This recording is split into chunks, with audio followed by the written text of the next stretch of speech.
Amen. Gloire soit rendue au Seigneur. Nous prions encore. Seigneur, merci. Toi qui vas nous parler. Merci parce que lorsque nous venons ici, c'est pour t'adorer. Et nous le croyons avec foi. Qu'à chaque fois que nous le faisons, tu reçois la gloire qu'il faut. Que tous les autres noms diminuent et que toi tu puisses croître. Jean-Baptiste pouvait dire que je diminue, que Christ puisse croître. Seigneur, pendant ce message, fais du bien à une vie. Corrige une vie. Enseigne quelqu'un. Toi qui es le Dieu qui instruit, mieux que tous les instructeurs de ce monde, Seigneur, nous nous attendons à toi. Que l'honneur et la gloire te reviennent à toi, le Dieu véritable. Et il est écrit, nous sommes dans le véritable. En notre Seigneur Jésus-Christ. Nous avons ainsi prié, tous ensemble, nous disons Amen. Amen. Acclamons le Seigneur, s'il vous plaît. Gloire soit rendue au Seigneur. Bonjour tout le monde. Je vais partager la parole de Dieu avec vous. Je vous prie de prendre de quoi noter. Et ensuite, on va prier. Alors, le thème que je vais aborder ce jour, c'est une leçon pour la vie. Une leçon pour la vie. Une leçon pour la vie. Pour cela, nous allons lire dans le livre de Amos, chapitre 8, du verset 11 au verset 13. Et ensuite, on prendra le livre de 1 roi,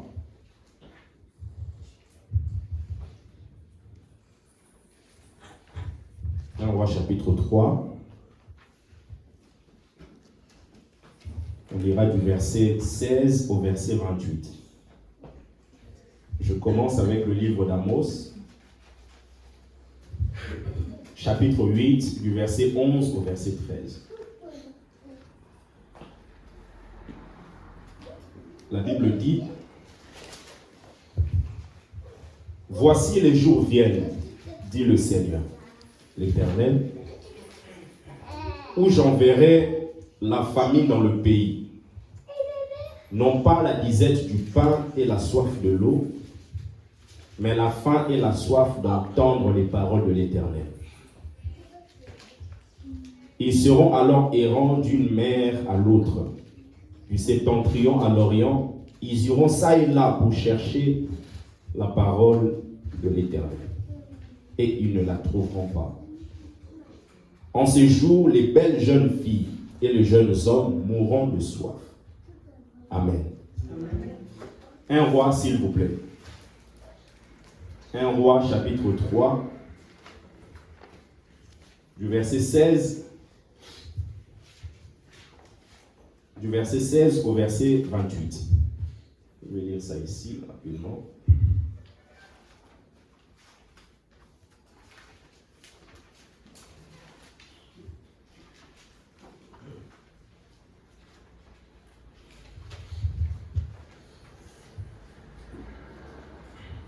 Un roi 3 à partir du verset 16. La Bible dit: Alors 2 femmes prostituées vinrent chez le roi et se présentèrent devant lui. L'une des femmes dit: Pardon, mon Seigneur, moi et cette femme, nous demeurions dans la même maison. Je suis accouchée près d'elle dans la maison. 3 jours après, cette femme est aussi accouchée. Nous habitions ensemble. Aucun étranger n'était avec nous dans la maison. Il n'y avait que nous deux. Le fils de cette femme est mort. Le fils de cette femme est mort pendant la nuit parce qu'elle s'était couchée sur elle. Elle s'est levée au milieu de la nuit, elle a pris mon fils à mes côtés, tandis que ta servante dormait. Et elle a couché dans son sein, et son fils qui était mort, elle l'a couché dans mon sein. Le matin, je me suis levé pour allaiter mon fils, et voici, il était mort. Je le regardais attentivement le matin, et voici, ce n'était pas mon fils que j'avais enfanté. L'autre femme dit au contraire, c'est mon fils qui est vivant, et c'est ton fils qui est mort. Mais la première répliqua, nullement, c'est ton fils qui est mort, et c'est mon fils qui est vivant. C'est ainsi qu'elles parlèrent devant le roi. Le roi dit, l'une dit, c'est mon fils qui est vivant, et c'est ton fils qui est mort. Et l'autre dit, nullement, c'est ton fils qui est mort, et c'est ton fils qui est vivant. Puis il ajouta, apportez-moi une épée. On apporta une épée devant le roi, et le roi dit, coupez en deux l'enfant qui vit, et donnez-en la moitié à l'une et la moitié à l'autre. Alors la femme dont le fils était vivant sentit ses entrailles. Rappelez-vous de ça, on revient là. Sentit ses entrailles s'émouvoir pour son fils. Et elle dit au roi, ah mon Seigneur, donnez-lui l'enfant qui vit, et ne le faites point mourir. Mais l'autre dit, il ne sera ni à moi, ni à toi, coupez-le. Et le roi, prenant la parole, dit, donnez à la première l'enfant qui vit, et ne le faites point mourir. C'est elle qui est sa mère. Tout Israël a pris le jugement que le roi avait prononcé, et l'on craignit le roi, car on vit que la sagesse de Dieu était en lui pour le diriger dans ses jugements. Amen. Amen. Voilà, le texte de 1 roi. Alors, je vais partager, comme je l'ai dit, sur le thème une leçon pour la vie. Une leçon pour la vie parce que dans la vie, on a besoin des leçons. On a besoin des leçons et des leçons qui peuvent concerner la communauté, qui peuvent concerner la famille, mais des leçons qui peuvent concerner aussi des vies d'une manière particulière. C'est d'ailleurs lorsque vous regardez dans l'habillement du souverain sacrificateur, vous allez voir que sur les épaules, il y avait des pierres, et sur ces pierres, il y avait 6 noms des tribus des enfants d'Israël et 6 noms de l'autre côté. En tout, ça faisait 12. Mais sur le pectoral, chaque pierre avait un nom d'une tribu. En fait, c'est tout un enseignement pour nous montrer si Dieu peut s'occuper de la communauté, il peut aussi s'occuper de nos vies d'une manière individuelle. Parce que si sur les épaules, il y en a 6, c'est en groupe, Dieu peut s'occuper du groupe. Mais sur le pectoral, chaque pierre a son nom, ou chaque nom a sa pierre. Parce que le Dieu qui peut faire du bien à toute une communauté, il est celui qui s'intéresse aussi à nos vies d'une manière personnelle. C'est la raison pour laquelle je ne crois toujours pas qu'une église qui prospère jour après jour puisse toujours avoir des gens en son sein qui souffrent difficilement, qui souffrent d'une manière bizarre. Parce que lorsque la communauté prospère, le but c'est que le Dieu qui s'occupe de la communauté, il est celui qui voit aussi l'intérêt personnel. C'est la raison pour laquelle vous pouvez voir un homme connaître la dimension financière de sa famille et voir comment il est, vous-même vous posez des questions. Pourquoi il est comme ça?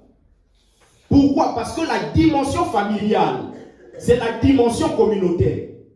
C'est la dimension collégiale. C'est quelque chose qui touche plusieurs personnes.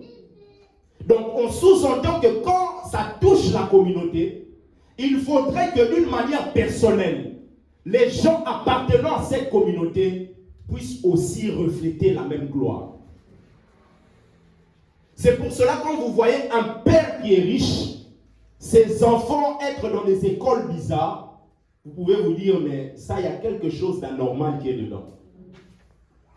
Le Dieu qui s'occupe de la communauté, il est aussi celui qui s'occupe de nos vies d'une manière personnelle. Il y a un homme qui s'appelle Wesley. John Wesley, c'est un prédicateur très influent du XVIIIe siècle. C'était un pasteur d'une église anglicane en Angleterre. Cet homme pouvait faire beaucoup de choses. Il jeûnait pendant 40 jours successifs. Il a aidé plusieurs personnes, plusieurs pauvres, plusieurs associations. Mais un jour, cet homme, dans son journal, il a écrit qu'il se rendait compte que malgré tout ce qu'il faisait, il n'était pas chrétien. Il jeûnait pendant 40 jours d'une manière successive. Il faisait beaucoup de choses, des aumônes, il aidait les associations. Et finalement, dans son journal, il écrit « Je me rends compte que malgré tout ce que j'ai fait, je ne suis pas chrétien. » Et on lui a posé la question « C'est quoi être chrétien ?» Il a dit « Être chrétien, c'est avoir Dieu comme Père. » Il a dit « Je faisais beaucoup de choses. Je me battais. Je courais à gauche, à droite. Mais l'assurance qu'a cet enfant à l'égard de son père, moi je ne l'avais pas. L'assurance qui montre que c'est vrai que c'est compliqué, mais le père est au contrôle. L'assurance que Lucas a, malgré le fait que dans le compte il n'y a rien, il croit qu'aujourd'hui là, il va quand même manger. L'assurance qu'il a de demander quelque chose sans se préoccuper de la poche du père.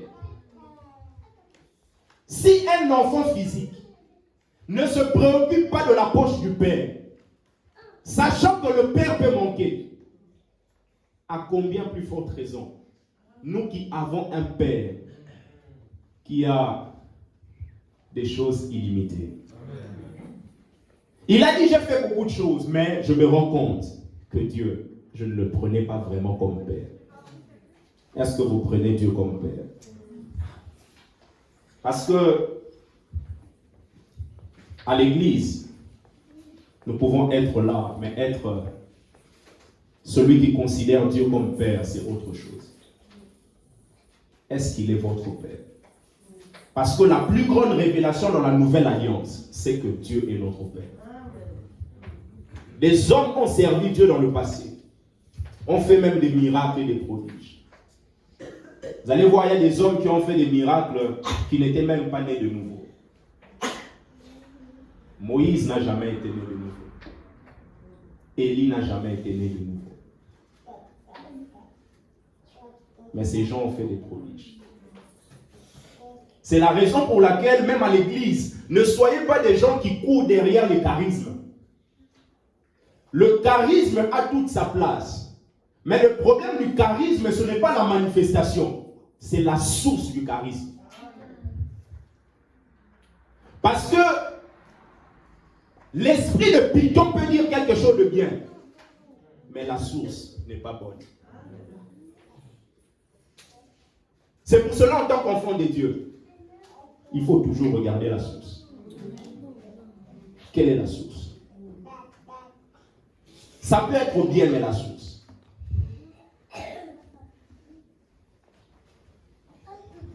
Amos dit, les jours viennent, dit le Seigneur, où j'enverrai la famine.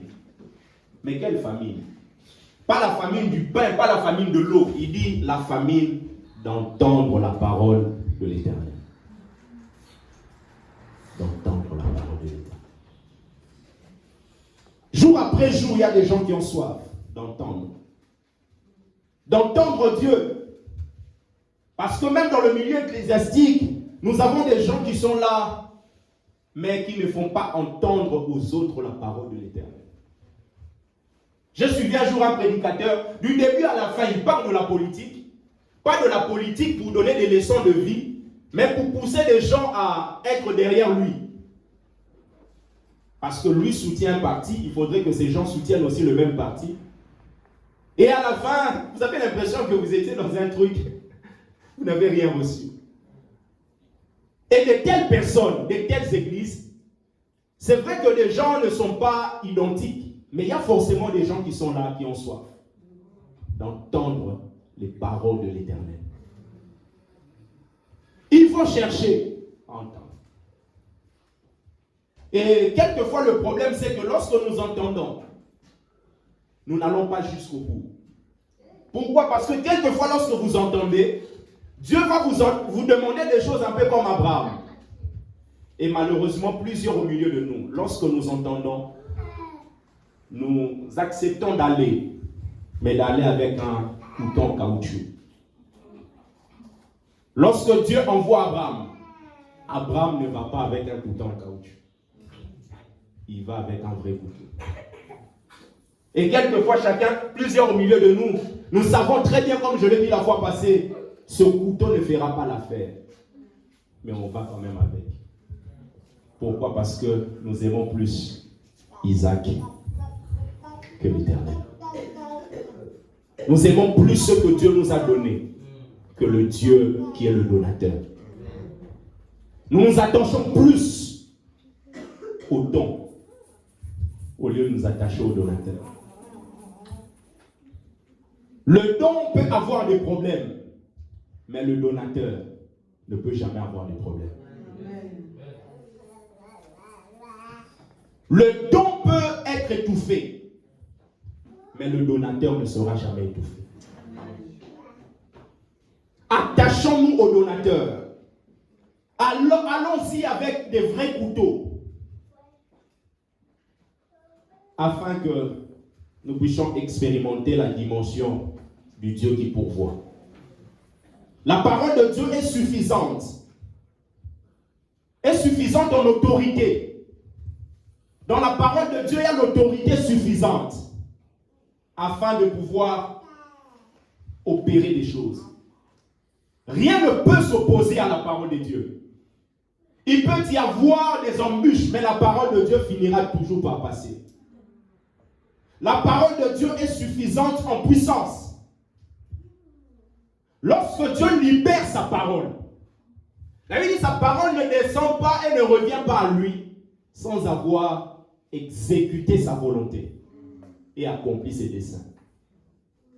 C'est-à-dire qu'à chaque fois que Dieu libère la parole a pour but d'exécuter sa volonté. Donc, dans la parole de Dieu, il y a la volonté de Dieu. Et cette volonté a besoin de la puissance pour être réalisée. Et cette puissance ne se retrouve pas ailleurs. Cette puissance est toujours dans la parole.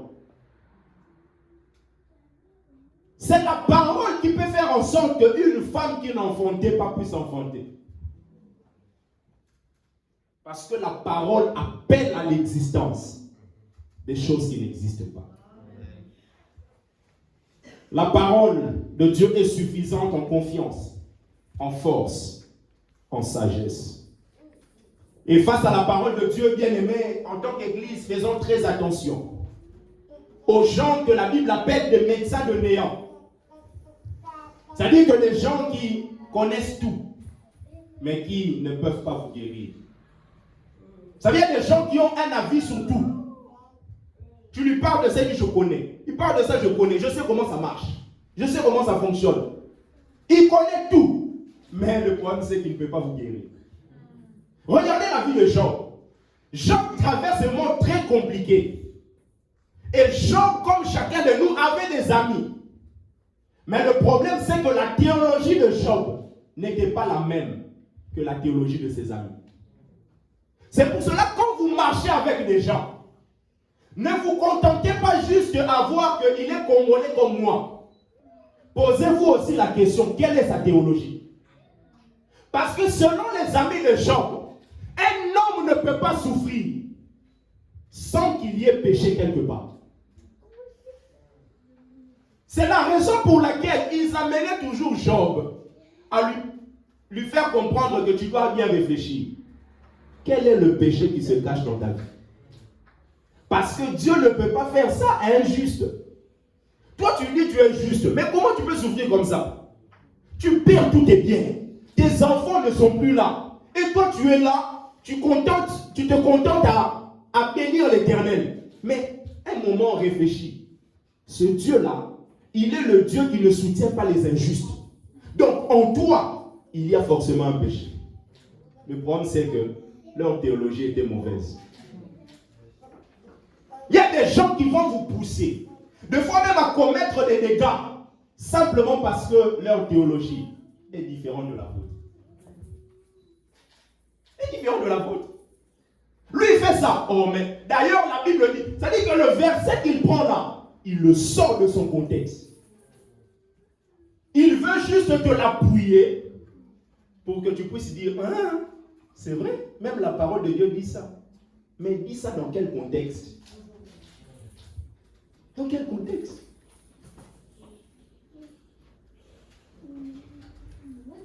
Job 13, le verset 4. La Bible dit, car vous n'imaginez que des faussetés. Vous êtes tous des médecins de néant. Ça dit que ce sont des gens qui connaissaient, mais ils ne pouvaient pas guérir Job. Ils avaient avis sur tout. Ils se montraient comme des gens qui connaissent, mais ils ne pouvaient pas donner la solution à la souffrance de Job. Bien aimé, le seul qui peut donner la solution, c'est Jésus-Christ. C'est Dieu. Des fois même, certaines théories vont vous faire perdre du temps. Alors que c'est Dieu qui donne la solution.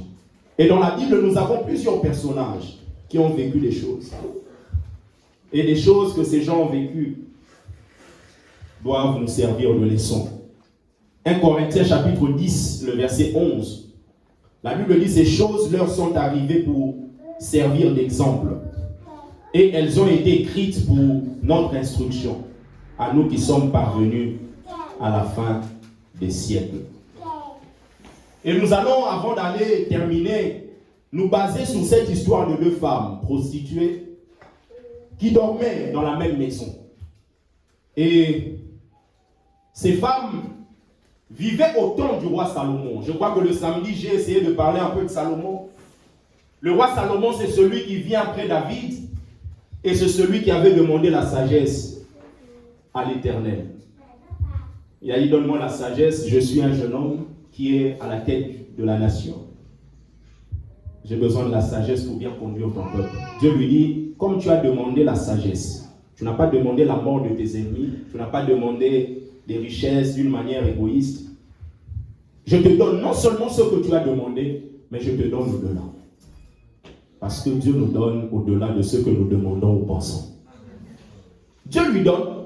Et j'avais dit que c'est une chose d'avoir et c'en est une autre d'utiliser.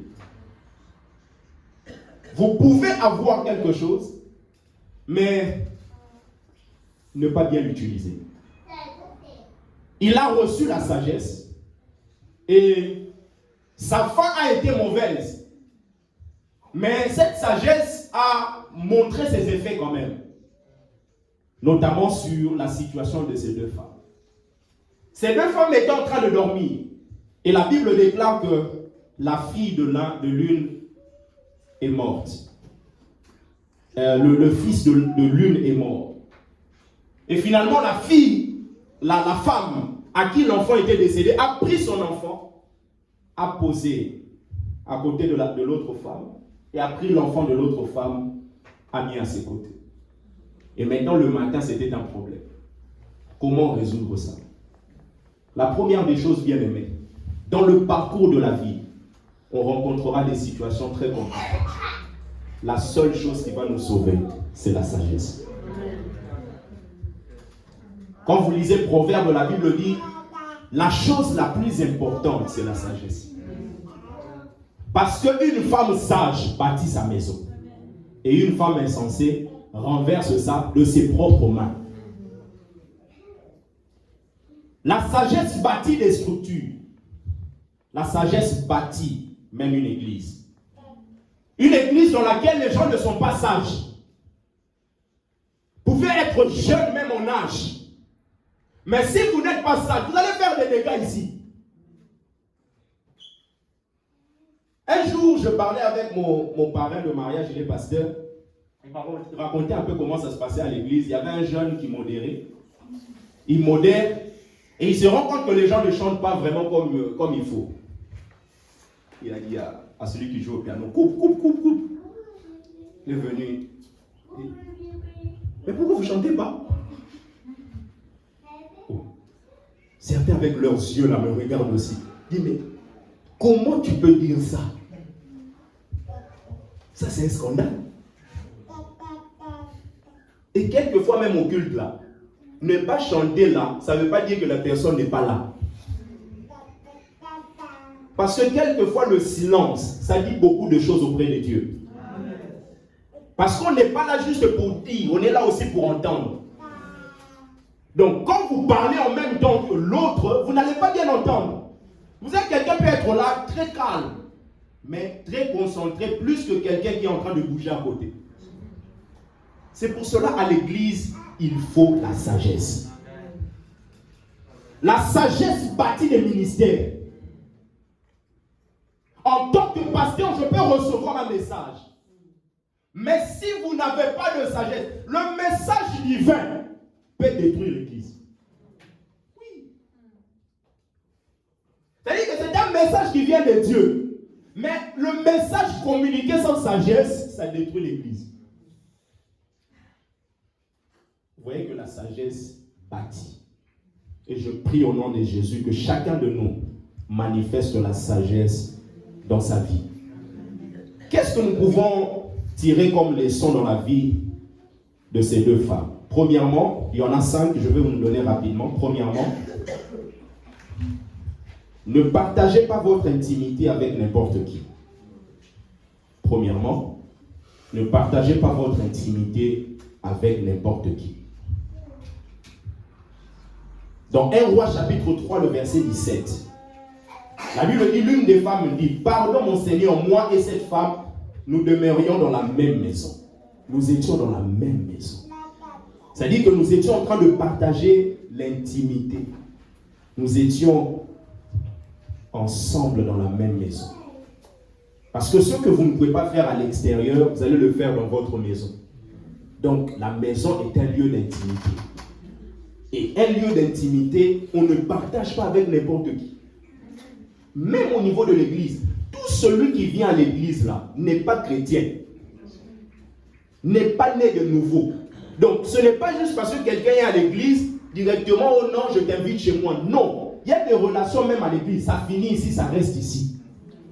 Quand on sort ici là, bye bye, tu rentres chez toi, moi je rentre chez moi.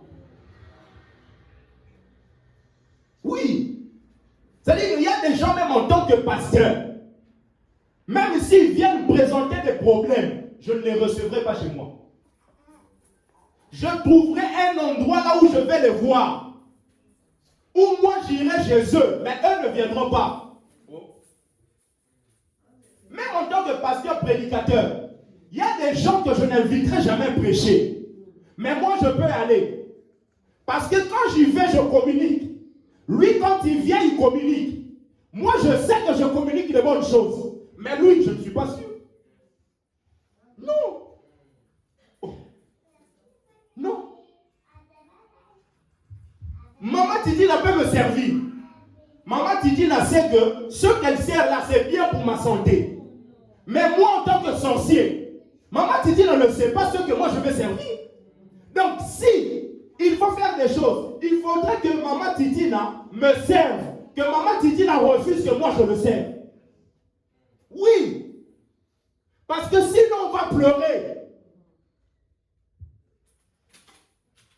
Ne partageons pas notre intimité avec n'importe qui. Ne laissons pas n'importe qui entrer chez nous. Certaines relations, même au travail, ça reste au travail. Oh non, on parle bien, mais parler bien, ça ne veut rien dire. Ça ne veut rien dire. Ça ne veut rien dire. Parce que certaines personnes sont comme un peu de cinquième colonne. Vous savez, quand vous étudiez l'histoire, vous allez voir en 1936, vous avez une certaine guerre qui est en Espagne. Vous avez des républicains avec des nationalistes. Maintenant, parmi les nationalistes, vous avez Franco et un autre mot là, on les appelle comme ça. C'est-à-dire qu'ils avaient toute une stratégie pour renverser le gouvernement républicain. Et maintenant, pour pouvoir le faire, ils devaient aller conquérir Madrid. Maintenant, en allant, il fallait établir un mécanisme, une stratégie. La stratégie, c'était qu'ils avaient des gens au nord, au sud, à l'est, à l'ouest. Maintenant, à un moment, on pose la question à l'Inde, on dit, mais vous allez conquérir Madrid. Comment est-ce que vous allez faire? Il dit, on a des gens au nord, au sud, à l'est, à l'ouest. Mais on croit que ce qui va nous permettre de conquérir la ville, ce ne sont pas les 4 colonnes. Il dit, mais bon, comment ça? Il dit non, parce que là, ce sont les 4, mais il y a une 5e colonne. La 5e colonne me dit, c'est quoi? Il dit, la 5e colonne, ce sont des gens qui sont déjà dans Madrid. C'est-à-dire des infiltrés. Un ennemi qui est à l'extérieur, encore c'est bien. Mais un ennemi qui est à l'intérieur, pour le gérer, c'est difficile. Difficile, compliqué. Un sorcier à la maison, c'est compliqué. C'est compliqué. Il dit, ils sont déjà dans Madrid. C'est-à-dire qu'ils sont confondus. Ils ont une identité assez bizarre. Et lorsque nous faisons entrer des gens chez nous, quelquefois ce sont des gens qui ont des identités bizarres. Faisons très attention, bien-aimés. Très attention. Parce que le but de l'infiltration, c'est la dissimulation. Dissimuler sa vraie identité. Dissimuler sa vraie identité. Dissimuler sa vraie identité. Il y a des gens qui seront même à l'église, malgré les excellents messages, malgré les excellentes prédications, seront toujours un peu comme Judas. Quand vous lisez l'histoire de Judas, ça m'a toujours choqué. Judas est avec Jésus. Jésus est en train de donner le pain et le vin à ses disciples. Il donne le pain à Judas et la Bible dit tout de suite que Satan entre en lui. Oh. Parce que Jésus lui-même dit, je vous donne mon corps. C'est-à-dire que ce que vous prenez, ce n'est pas comme mon corps, c'est mon corps. Comment quelqu'un peut manger Dieu, mais en même temps voir Satan entrer en lui? Vous voulez ce texte? On va lire ça s'il vous plaît. Jean chapitre 13, le verset 26. Frère Jason, tu peux lire ça à haute voix s'il te plaît? Jean 13, 26 et 27. Jean chapitre 13, oui. Versets 27 et 26. 26 et 27, oui. Jésus lui répond, je vais tremper dans le plat un morceau de pain. Oui. Celui à qui je vais donner le morceau, c'est lui qui va me livrer. Ok. Jésus trempe dans le plat un morceau de pain et il le donne à Judas, oui. fils de Simon Iscariote. Oui. Judas le prend et aussitôt Satan entre en lui. Voilà, tu peux t'arrêter là. Donc, il prend le pain, tout de suite, Satan entre en lui. Bizarre. Donc, il y a des gens qui peuvent manger même Dieu là, la prédication, mais il y a quelque chose d'amer en eux. Lui, il ne change pas, il n'évolue pas. Satan, la Bible dit Satan entra dans Judas. Dans Judas. Le pain, c'est l'image de la parole. C'est la parole de Dieu. Et vous allez voir que la parole de Dieu révèle notre choix. Le choix de vie. Parce que Judas avait choisi la voie de la corruption. Il avait choisi la voie de la cupidité. Il avait choisi la voie du vol. Et quand le pain arrive, le pain révèle le choix de Judas. Judas mange. C'est-à-dire qu'il fait entrer Dieu, mais c'est Satan qui vient. Quelqu'un peut venir à l'église jour après jour, mais il croit dans la sorcellerie. Pas croire, c'est-à-dire pas croire le verbe croire, c'est-à-dire il grandit. Il a l'église, mais il grandit. Il grandit dans le fétichisme. Il grandit. Mais quand il vient là, il consomme, c'est-à-dire qu'il reçoit. Il entend, il voit, il regarde. Mais ce n'est pas seulement la parole qui vient, c'est Judas qui reçoit Satan.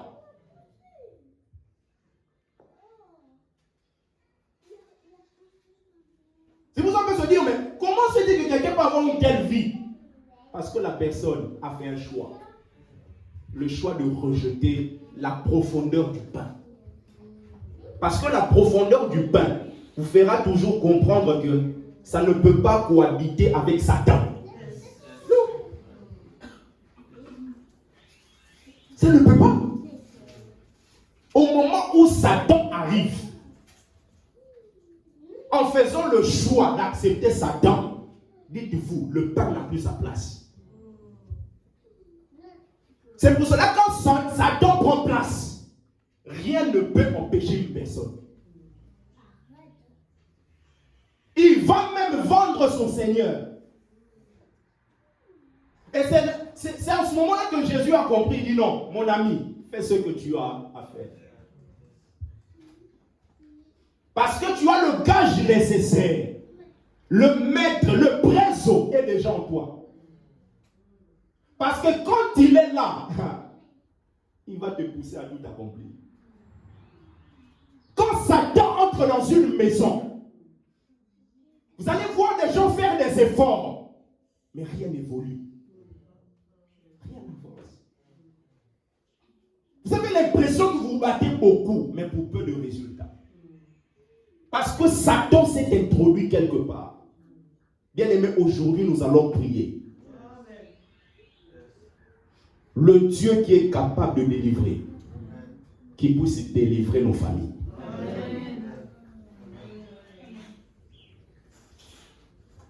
Non seulement nos familles en tant que des lieux, mais aussi le temps.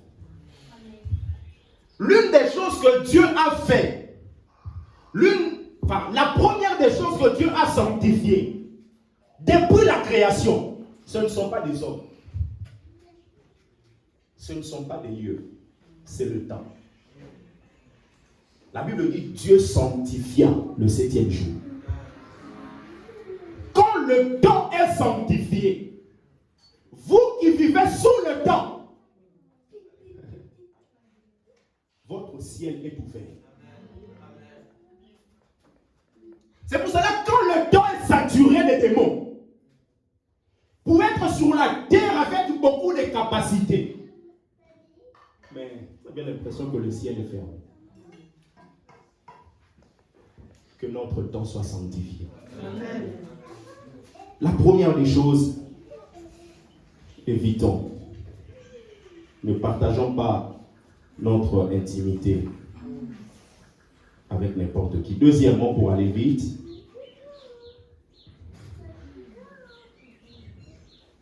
le sommeil spirituel nous rend aveugles. Le sommeil spirituel nous rend aveugles. Le sommeil spirituel nous rend aveugles. Le sommeil spirituel nous rend incapables de discerner la source d'une chose. Le sommeil spirituel nous rend incapables de discerner la source d'une chose. Cette femme, vous allez voir, elle a échangé les enfants. Et en le faisant, elle a tiré sa méthode chez Satan. Parce que vous allez voir un moment, elle était prête qu'on puisse tuer l'enfant qui était en vie. Et dans Jean chapitre 10, le verset 10, la Bible dit le voleur ne vient que pour égorger, détruire et pour voler. Il vient pour dérober, égorger et détruire. Cette femme voulait détruire cet enfant qui était en vie. Voulait détruire. Comment tu peux dormir de la sorte? Tu dors. C'est-à-dire qu'une autre femme prend son enfant, vient mettre l'enfant à tes côtés et prendre l'enfant qui était à tes côtés, la ramener. Toi, tu ne sens rien. Ça, c'est le sommeil spirituel. Quand on est en train de vivre la léthargie spirituelle, nos sens spirituels ne fonctionnent plus comme il se doit, comme il faut. Nos sens spirituels, le toucher, la vue, l'odorat, l'ouïe, ça ne fonctionne plus comme il doit fonctionner. La femme était insensible. Vous dormez, une maman qui vient d'accoucher, tu dors, c'est-à-dire qu'on prend l'enfant, on ramène, c'est le matin que tu te rends compte que l'enfant qui était à tes côtés n'est pas ton enfant. Le sommeil spirituel nous fait passer à côté. Parce que le but de l'ennemi, c'est de venir introduire la mort et détruire la vie.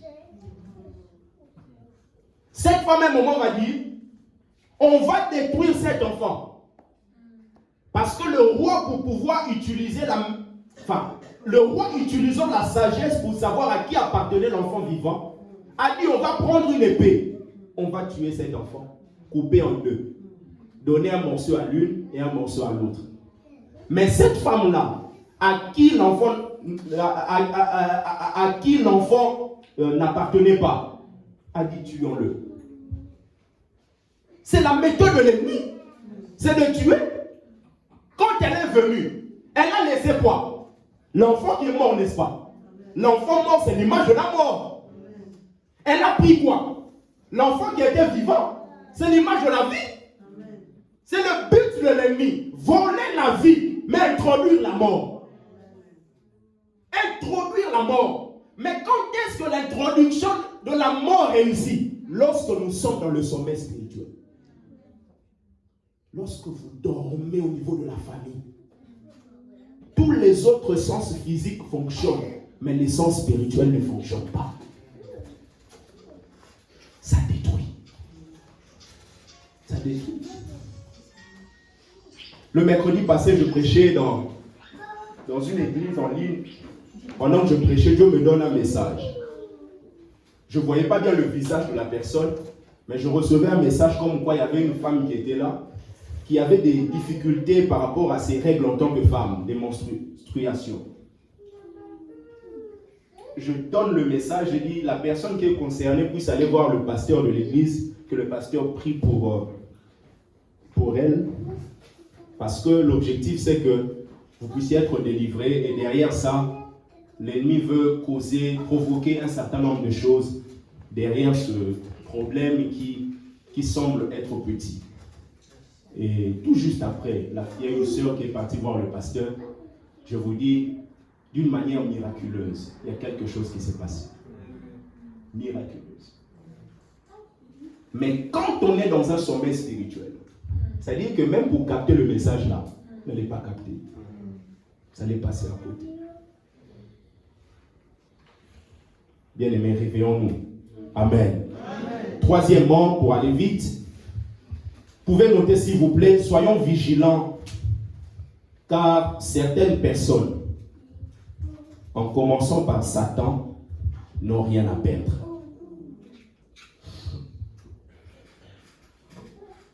Soyons vigilants, car certaines personnes, en commençant par Satan, n'ont rien à perdre. N'ont rien à perdre. Bien-aimés, comme les sons, ne suivons pas ceux qui n'ont rien à perdre. Soyons vigilants, car certaines personnes, en commençant par Satan lui-même, n'ont rien à perdre. Ne suivez pas ceux qui n'ont rien à perdre. La femme à qui n'appartenait pas l'enfant disait, coupez l'enfant en deux.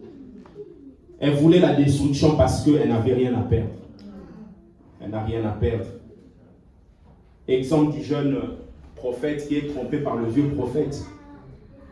Dans 1 Roi chapitre 13, le vieux prophète lui dit, non, moi aussi je suis prophète comme toi. Alors que lui, il avait reçu les instructions des dieux. On lui avait dit, tu vas retourner, tu ne vas pas saluer les gens, tu ne vas pas retourner sur la même voie que tu as pris pour aller. Mais comme le vieux prophète, lui, il est déjà rejeté, il n'a rien à perdre. C'est l'image de Satan qui a été précipité. Satan étant précipité, il n'a plus rien à perdre parce qu'il ne sera jamais converti. Comme il ne sera jamais converti, sa destination est connue. Même s'il commence à aider toutes les associations en Afrique, il ne sera jamais converti. Sa destination est connue. Maintenant, comme il n'a rien à perdre là, il veut que nous puissions le suivre. Cette femme dit couper l'enfant en deux, mais non.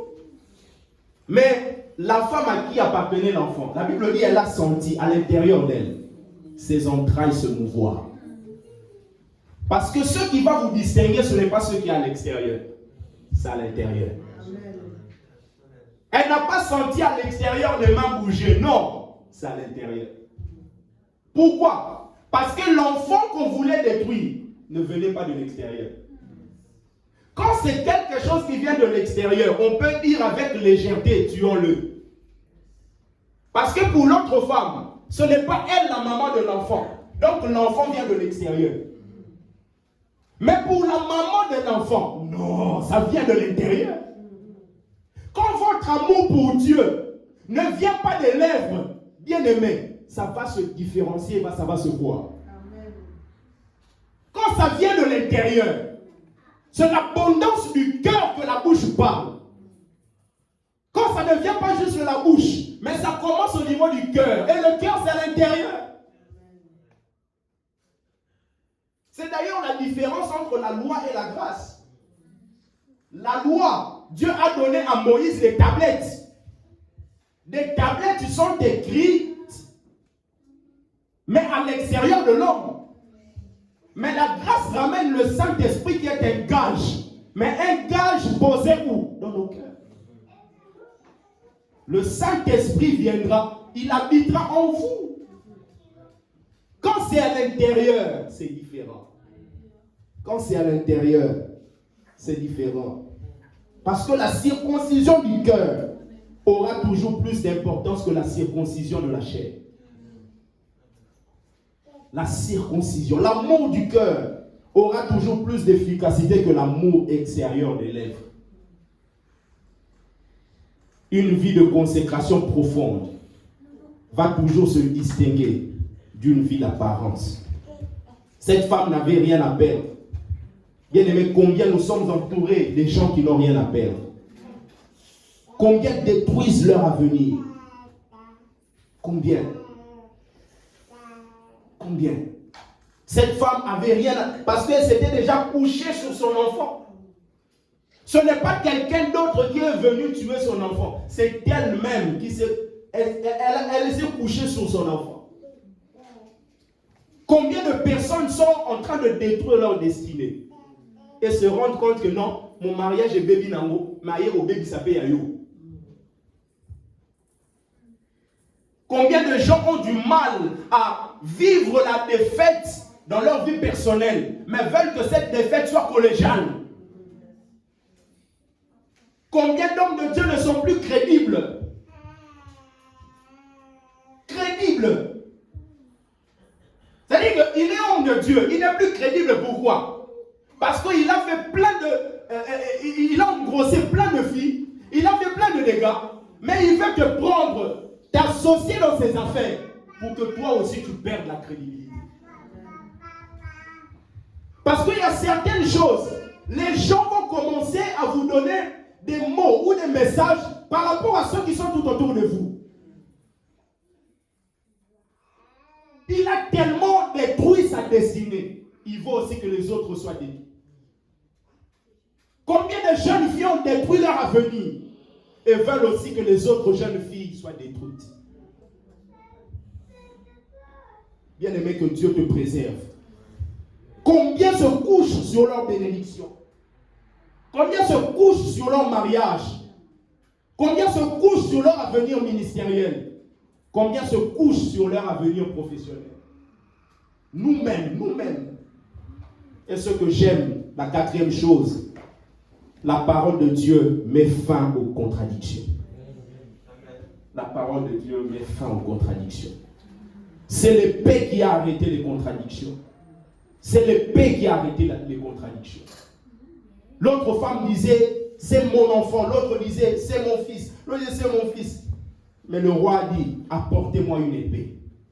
Or, Éphésiens chapitre 6, le verset 17, la Bible dit, prenez aussi le casque du salut et l'épée de l'esprit qui est la parole de Dieu. Donc la parole de Dieu, l'épée, met fin aux contradictions. Pendant que les gens voyaient Noé construire l'arche, plusieurs pouvaient commencer à se moquer de lui. Plusieurs pouvaient commencer à venir contredire Noé, disant, mais qu'est-ce que tu fais? Mon cher, est-ce qu'il a déjà plu? Tu as bu ou quoi? Qu'est-ce que tu as comme problème? C'est-à-dire que les gens peuvent rentrer en contradiction. Mais l'épée finit toujours faire taire les contradictions. Jouez, mais le jour, il va commencer à pleuvoir. Et quand il commence à pleuvoir, là, selon plusieurs commentateurs, ce ne sont pas des pluies très brutaux qui tombent, brutales. Ce sont des petites pluies qui descendent, voilà. Il pleut, c'est bien, moi, mais 1, 2, 3, 4, 5 jours, 6 jours, 40, Bien aimé, là tu te rends compte, non. Cet homme Noé avait raison. Bien aimé, qui te rejette, qui t'insulte. Le problème c'est que quand tu t'attaches à l'épée, l'épée finira par faire cesser les contradictions. Amen. Oui. C'est l'épée qui a arrêté l'affaire. Il dit on va couper l'enfant en deux. Et finalement le roi comprend. La femme qui refuse de couper l'enfant en deux, c'est la mère de l'enfant. Parce qu'une mère qui aime son enfant ne peut pas vouloir voir comment on coupe son enfant en deux. Ça c'est l'amour du cœur. Et cet amour du cœur a gagné face à l'amour de l'extérieur. Que Dieu vous bénisse. Que Dieu vous bénisse. Que Dieu vous bénisse. Que le Seigneur vous bénisse. Que Dieu vous bénisse. Que Dieu vous bénisse. J'aimerais que nous puissions prier, s'il vous plaît, si on peut se mettre debout.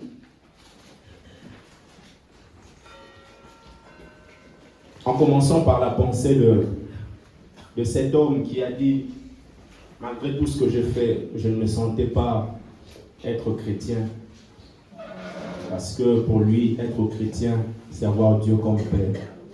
J'aimerais que nous puissions prier, que tu dises à Dieu, Seigneur, s'il te plaît, à partir de maintenant, je veux te prendre jour après jour comme mon Père. Comme mon Père. Comme mon Père. Et nous allons prier afin que s'il y avait la léthargie spirituelle, le sommeil spirituel, bien aimé, à partir de ce culte, que tu puisses te réveiller. Et nous allons prier pour que s'il y avait des cinquièmes colonnes, c'est-à-dire des infiltrés dans nos familles, dans nos maisons, dans nos relations, que Dieu puisse les révéler. Que Dieu puisse les révéler. Que Dieu puisse les révéler. Vous savez, il y a des gens, peut-être vous pouvez les avoir. Vous vous dites, ce sont des gens qui veulent m'aider à prier ensemble pour un cas. Mais au lieu de prier, ils viennent pour vous envoûter.